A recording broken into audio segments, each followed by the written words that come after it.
Bene, eccoci con il direttore sportivo Nonis, riconfermato. Domenica scorsa si era detto soddisfatto il mister e l'aveva anche nominata assieme come riconferma. Cosa vuol dire a questo proposito e se ci può anticipare qualcosa per la prossima stagione? Buonasera. Prima di tutto per me è stato un onore e sarà un piacere continuare la stagione con questa società anche il prossimo anno. Adesso oggi abbiamo finito la prima semifinale del campionato regionale, domenica e venerdì andiamo a giocarci la finale e dopo da venerdì sera penseremo al prossimo anno. Si sa anche dove si andrà a giocare? No, domani ci sarà l'istruzione del campo perché bisogna vedere la vincente dell'altro scontro.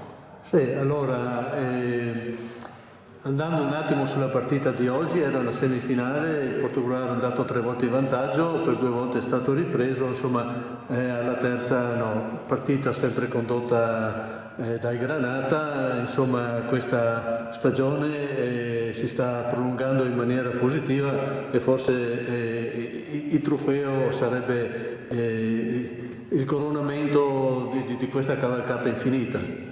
Credo che sia prima di tutto una grande soddisfazione aver vinto una promozione da imbattuti. Diciamo che la finale di venerdì sarebbe così il coronamento e suggellare una grandissima stagione. Credo che nell'anno del centenario è importante per questa società che al primo anno è riuscita a fare, secondo me, una gran cosa. Nel calcio non è mai facile vincere, farlo al primo anno vale doppio, nell'anno del centenario secondo me vale anche triplo.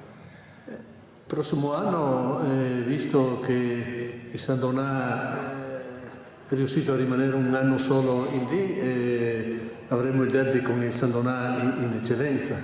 Sì, sarà un anno bello tosto. Sembra che ci siano anche altre squadre che oggi con i verdetti della Serie D vengono giù in eccellenza, quindi ci aspetta un campionato bello tosto, importante, sarà un'eccellenza bella da vedere e noi non ci faremo trovare sicuramente impreparati. Sì, la società continua con la sua programmazione, certamente non vuole fermarsi in eccellenza, anche se per il primo anno sarebbe già bene confermare la categoria.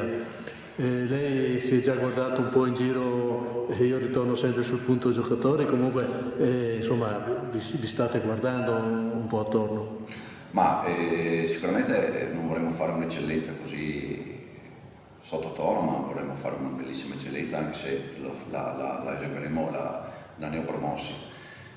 Per quanto riguarda il prossimo anno, le ripeto, ci siamo trovati già con lo staff tecnico, con mister De Cecco, abbiamo le idee chiare dove intervenire, come rinforzare la squadra, però io credo che per rispetto di questi giocatori, di questi ragazzi che hanno fatto fino a qui una cavalcata secondo me quasi, la direi storica, non abbiamo fatto nessuno ancora né colloquio né vogliamo parlare con nessun giocatore, perché comunque vogliamo prima finire questa stagione e dare il giusto merito a chi sta facendo dal 1° di agosto una grande stagione e siamo felici e contenti per questi ragazzi, abbiamo un gruppo spettacolare, non mi sento di fare nessuna voce di mercato perché sarebbe irrispettoso verso coloro che stanno facendo quest'annata per me un'annata importante.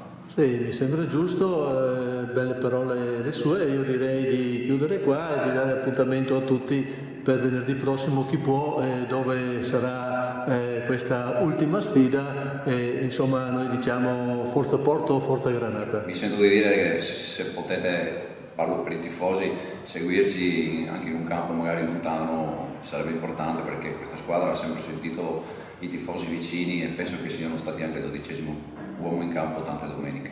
Bene, l'appello noi l'abbiamo mandato, grazie. Grazie, buona serata.